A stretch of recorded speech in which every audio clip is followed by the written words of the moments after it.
For today's video mga boss, magluluto tayo ng pork adobo. Hugasan muna natin ng liempo. Yan.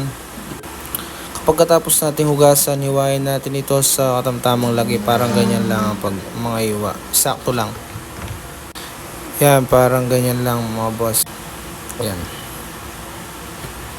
Pagkatapos, hiwain muna tayo ng mga ating mga rakado. Bawang sibuyas lang yan. Fast forward na natin. Alam nyo na din naman to.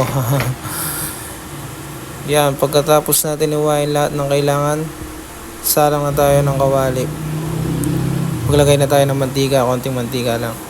Lagay natin ang bawang at sibuyas, pagsamasamahin na natin, haluin na lang natin ng mabuti hanggang sa maging golden brown. Yan, pagka golden brown, ilagay na natin yung liempo natin. Yan. Antayin lang natin yan magtubig, takpan muna natin.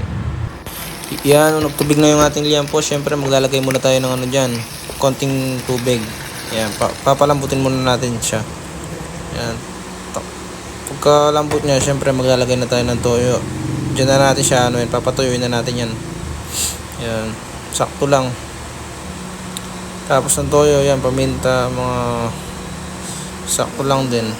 Yan, tsaka ng oyster sauce.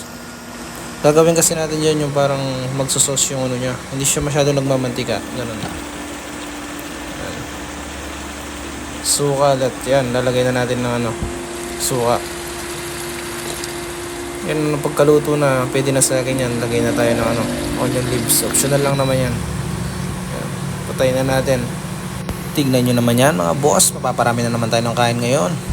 Bahaw ang masarap dito. Yan, talaga naman. Kain tayo mga boss. Ganito na lang.